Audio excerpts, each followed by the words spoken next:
시청자 여러분 안녕하십니까? BOA 모닝뉴스입니다. 미국 국무부가 북한에 도발을 자제하고 비핵화 협상으로 돌아올 것을 촉구했습니다. 한일 군사정보보호협정 지소미아가 그대로 유지돼야 한다는 입장도 시사했습니다. 첫 소식 김시영 기자가 보도합니다.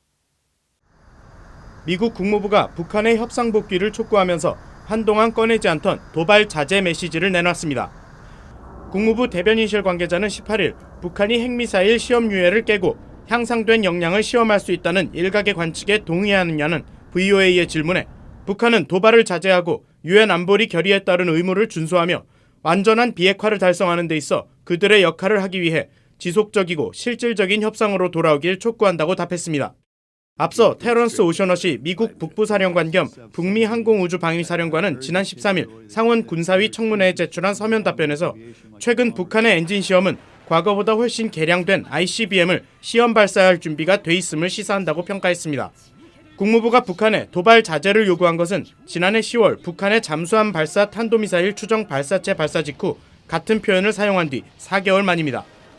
이런 가운데 국무부 관계자는 한국에서 한일 군사정보교류협정 지소미아 관련 논란이 다시 일고 있는 데 대해 한일 간 어떤 사안보다도 안보가 우선시돼야 한다는 입장을 밝혔습니다. 국방과 안보 문제는 한일 관계의 다른 분야와 별개로 남아있어야 한다고 미국은 강하게 믿는다는 설명입니다. 국무부 관계자는 한국과 일본이 역사 문제에 대한 항구적 해법을 확보하기 위해 진지한 논의를 계속하기 바란다면서 우리는 공동의 이해관계에 대한 인식 아래 한국, 일본과 함께 3자 간 안보 협력을 계속 추진할 것이라고 밝혔습니다. 앞서 한국의 한 언론은 지난 12일 일본 정부의 수출 규제 조치 강화를 둘러싼 한일 양국 정부 논의가 3개월째 진전이 없는 가운데 청와대 내부에서 지소미아 종료 주장이 재부상하고 있다고 소식통을 인용해 보도했습니다. 청와대 관계자는 이에 대해 지난해 지소미아 종료 유예 결정 상황이 유지되고 있다면서 다시 종료를 논의한 건 아니라고 말했습니다. VOA 뉴스 김시영입니다.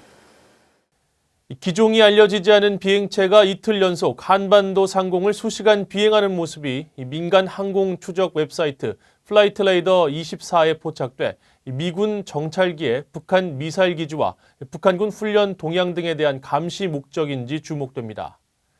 이 비행체는 현지 시각으로 18일 밤 한국 대구 상공 일대에서 포착되기 시작해 19일 새벽까지 천안과 아산, 서산, 평택, 안성, 충주 상공을 큰 원을 그리며 비행한 뒤 사라졌으며 20일 자정이 넘은 현재 또 다른 비행체가 같은 궤적을 그리며 한반도 상공을 비행 중입니다. 앞서 민간 항공 추적 사이트 에어크래프트 스팟은 19일 미국의 EAC 조인트 스타즈 지상감시 정찰기가 한반도 상공에서 작전 비행을 했다고 밝혀 현재 비행 중인 비행체가 미국의 정찰기일 가능성이 있습니다. 미국 의회에서 적국의 사이버 위협에 정부가 더 효과적으로 대응하도록 하는 법안들이 잇따라 제안되고 있습니다. 상하원에 최소 4건의 관련 법안이 계류 중인데 북한을 비롯해 러시아와 중국, 이란을 겨냥했습니다. 이조은 기자가 보도합니다. 사이버 위협 대응 강화 조치와 관련해 지난해부터 올해 상하원에 상정된 법안은 최소 5건입니다. 이 중 해외 악성 영향 대응센터를 신설하도록 하는 법안은 올 회계연도 국방수권법에 포함된 형태로 제정됐습니다. 상하원에 계류 중인 관련 법안은 현재 4건입니다. 먼저 미국 선거 개입 방지 법안은 해외 정부의 불법적 선거 개입을 차단하기 위해 온라인을 통한 정치 선전 활동 정보 공개를 민간업체에 의무화하고 있습니다. 하원 외교위에 계류 중인 악성활동 대응위원회 설립 법안은 북한과 러시아, 중국, 이란 등의 악성 행위에 대한 대응 방안을 마련해 행정부에 권고하는 위원회 설립 내용이 핵심입니다. 선거 개입과 정보 조작, 불법 금융, 정치, 경제, 에너지 영역에 걸친 악성 영향 등으로 특히 사이버 위협을 겨냥했습니다. 미국의 정치, 경제, 군사 등에 대한 적국의 사이버 위협에 대응하기 위한 국제공조 강화 법안도 있습니다. 사이버 외교 법안은 대북 제재 관련 조항에서 북한 대신 해외 개인이나 정부 단체 등에 대한 사이버 안보 훼손 행위에 관여하는 모든 단체와 기관을 제재 대상으로 지정해야 한다고 명시했습니다. 인도태평양 사이버연합체 설립 법안은 국제연합체를 신설해 국가 간 정보 공유와 사이버 범죄 처벌에 대한 긴밀한 협조를 목적으로 하고 있습니다. 북한의 사이버 역량 제한을 위한 특정 입법 조치도 있습니다.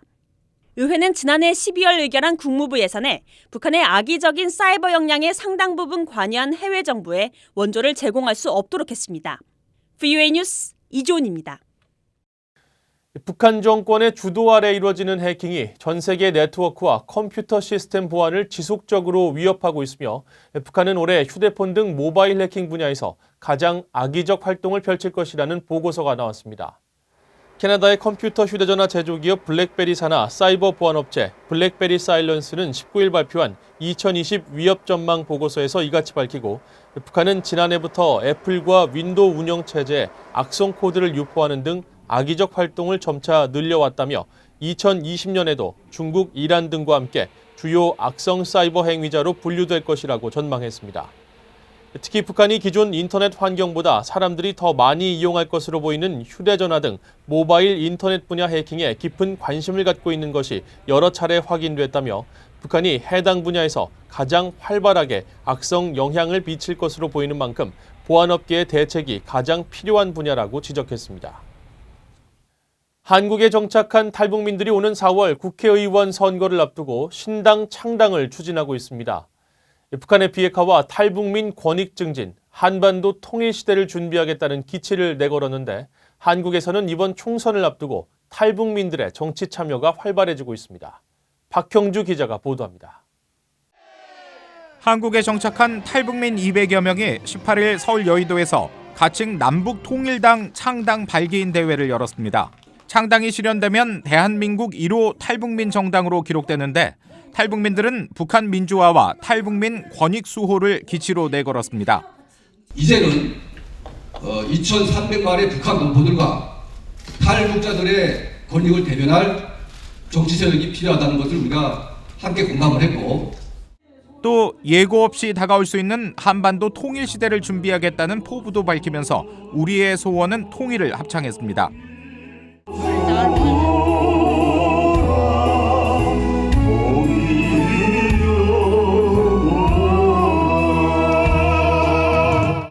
공식 창당을 위해서는 전국 5곳에서 각각 당원 1,000명을 갖춘 시도당을 설립해야 합니다. 남북통일당은 다음 달 초까지 이런 준비를 마치겠다는 목표를 세웠습니다. 창당 전까지는 김성민 자유북한방송 대표와 김은광 NK지식연대 대표 등 한국에서 탈북단체를 이끌고 있는 인사 5명이 공동대표를 맡습니다. 탈북민들의 이 같은 행보는 한국 민주주의 수준을 높일 것이라는 긍정적인 평가가 나옵니다. 되고 안 되고는 국민이 판단할 문제잖아요, 그죠? 탈북자들도 이번에 공천도 받았고, 그죠? 또 탈북자들이 스스로 정치단체를 만들어서 정치권에 요구도 하고, 결국은 그것이 이제 민주주의의 힘인 거죠. 그런 민주주의에 열려있는 장을 연다는 거는 박수를 보낼 일이죠.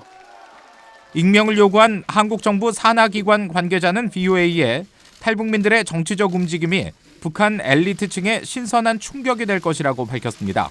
다만 특정 인사에 대한 북한 당국의 공격을 우려했습니다. 북한 엘리트들도 약간 놀라겠죠. 그렇게까지 하는구나. 창당까지 하는구나. 출마까지 하는구나. 또 다른 입장에서는 그게 결국 북한 체제를 부정하는 메시지를 계속 내고 있잖아요. 약간은 조금 지금은 이제 태영호 공사에 대해서 북한이 비난하지는 않는데 그런 쪽으로도 가지 않을까 싶어요. 북한은 앞서 지난 13일 한국 제1야당에 영입된 탈북민 지성호 씨에 대해 사회적 물의를 일으키던 범죄자라고 비난하며 키워준 조국을 배반한 채 월남 도주한 인물이라고 폄훼했습니다. VOA 뉴스 박형주입니다. 오는 4월 한국 총선에 출마를 선언한 태영호 전 영국 주재 북한 공사가 자신의 선거 참여는 북한 주민들에게 한국의 자유와 민주주의를 알릴 수 있는 계기가 될 것이라고 밝혔습니다. 한국의 미래통합당 지역구 출마 예정인 태 전 공사는 19일 서울에서 외신 기자회견을 열고 이번 선거는 남과 북이 하나라는 사실과 통일 한반도의 희망을 전 세계에 보여주는 계기가 될 것이라면서 이같이 밝혔습니다.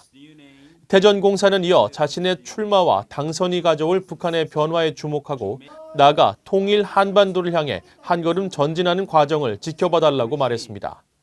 또 지금까지 한국 총선에 무관심했던 외교관 동료들과 해외 북한 주민들이 이번 선거에 관심을 갖기 시작했다면서 북한에 주는 메시지가 분명히 있을 것이라고 강조했습니다. 북한이 신종 코로나 바이러스 감염 방지를 위해 격리 기간을 30일로 늘렸다고 밝혔습니다. 한대성 스위스 제네바 주재 북한 대표부 대사는 19일 로이터 통신과의 인터뷰에서 북한 당국이 격리 기간을 신종 코로나 바이러스의 잠복기로 알려진 14일에 2배가 넘는 30일로 늘린 것으로 통보받았다고 말했습니다. 한 대사는 특히 예방이 치료보다 비용이 적게 든다면서 북한은 특정 지역에서 일정 기간 엄격한 격리를 시행하고 있으며 북한 내 발병 사례는 없다고 말했습니다. 이상으로 VOA 모닝 뉴스를 마칩니다. 시청해주신 여러분 고맙습니다.